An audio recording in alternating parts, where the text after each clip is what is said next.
Assalamualaikum warahmatullahi wabarakatuh. Yang terhormat Dr. Rian Diana SPMSI selaku dosen pengajar mata filosofi konsumsi pangan. Sebelumnya perkenalkan, nama saya Alikasya Permadina Putri Sosa dengan NIM 192231007. Di sini saya akan mempresentasikan mengenai literatur review metode visual Comstock. Berikut adalah judul jurnal yang saya gunakan, yaitu Platelet Study Among Hospitalized Patients Receiving Textual Modified Diet dengan terbitan jurnal Nutrition Research and Practice pada tahun 2021.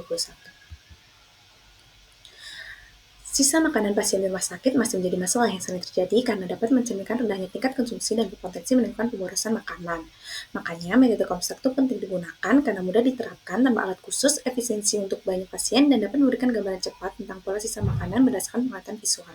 Selain itu, Comstock juga memiliki tujuan untuk mengetahui tingkat dan pola sisa makanan pasien sebagai dasar evaluasi kualitas penyajian makanan dan upaya peningkatan layanan gizi di rumah sakit. Untuk metode Comstock sendiri pada jurnal ini tuh menggunakan metode visual Comstock dengan skala 6.01-5 untuk menilai platelet pasien rawat inap di Rumah Sakit Hospital Sultanah Bahia, Malaysia dengan sampel 95 pasien yang menerima 3 jenis diet.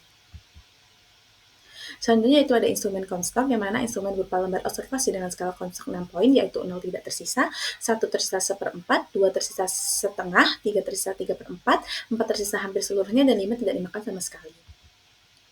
Selanjutnya itu prosedur pelaksanaan, yang mana pertama itu pengamatan dilakukan selama 3 hari dengan menggunakan 2 metode, yaitu penimbangan dan estimasi visual. Yang kedua, sebelum pengumpulan data, observasi dilatih terlebih dahulu menggunakan contoh piring dengan tingkat sisa makan berbeda.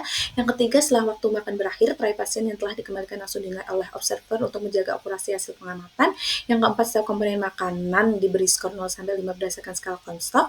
Dan yang terakhir itu hasil penilaian dicatat pada lembar observasi standar, kemudian dihitung rata-rata sisa makanan per jenis makanan untuk dianalisis lebih lanjut.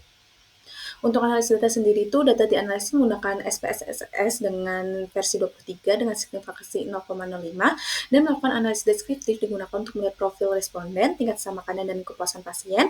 Sedangkan uji eksperimen digunakan untuk mengetahui hubungan antar faktor, dan regresi linear berganda digunakan untuk menentukan faktor yang paling berpengaruh terhadap sisa makanan pada pasien TMD. Selanjutnya itu ada hasil dan pembahasannya, di mana rata-rata sisa makanan pasien TMD itu sebesar 47,5% dengan sisa makan siang tuh lebih tinggi daripada malam karena pasien tuh masih merasa kenyang setelah sarapan. Berdasarkan jenis diet, blend diet memiliki sisa tertinggi, diikuti mixed diet, dan mixed protein terendah. Metode Comstock itu menunjukkan hasil serupa tanpa perbedaan signifikan dengan metode timbang, dan tingginya sisa pada blend diet itu yang lebih dari 2 kali rata-rata itu menunjukkan perlunya perbaikan pada tampilan variasi dan rasa makanan.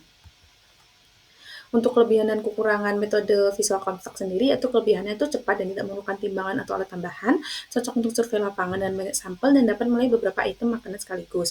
Untuk kekurangan sendiri, yaitu subjektivitas antar observer itu berbeda dan ketidaksesuaian porsi awal, dan sulit menilai makanan tercampur seperti sup atau nasi goreng. Cara meminimalisir kekurangan itu tersebut yaitu untuk melakukan pelatihan dan kalibrasi observer menggunakan contoh visual. Yang kedua, menetapkan porsi standar makanan sebelum disajikan, dan ketiga, melakukan double check atau observer untuk konsistensi. Untuk validasi dan reproduksibilitas sendiri, berdasarkan Friedman pada tahun 2020, hasil menunjukkan korelasi tinggi yang mana antara estimasi visual dan metode penimbangan itu menandakan metode Comstock valid dan reliable, sedangkan untuk Comstock dan Sintong pada tahun 2019 tidak ada perbedaan signifikan dalam rata-rata sisa makanan. Dari kedua studi tersebut dapat disimpulkan bahwa visual Comstock itu dapat digunakan sebagai alternatif praktis dari food waging dengan tingkat akurasi yang tinggi bila dilakukan oleh pengamat terlatih.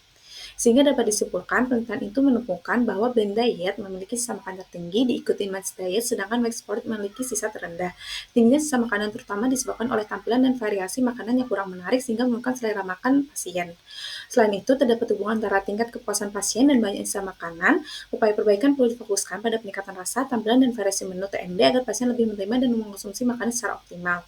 Untuk saran yang dapat diberikan sendiri yaitu yang pertama, meningkatkan tampilan dan variasi menu TMD agar lebih menarik dan sesuai selera pasien. Yang kedua, melakukan penelitian rutin terhadap blood waste untuk memantau tingkat penerimaan pasien. Yang ketiga, memberikan edukasi kepada pasien tentang pentingnya mengonsumsi diet bertekstur sesuai kondisi kesehatan. Yang keempat, yaitu mendorong dukungan manajemen rumah sakit dalam penggunaan teknologi seperti food mode untuk memperbaiki penyajian makanan TMD. Berikut ada beberapa referensi yang digunakan selama penyusunan literatur review. Terima kasih. Wassalamualaikum warahmatullahi wabarakatuh.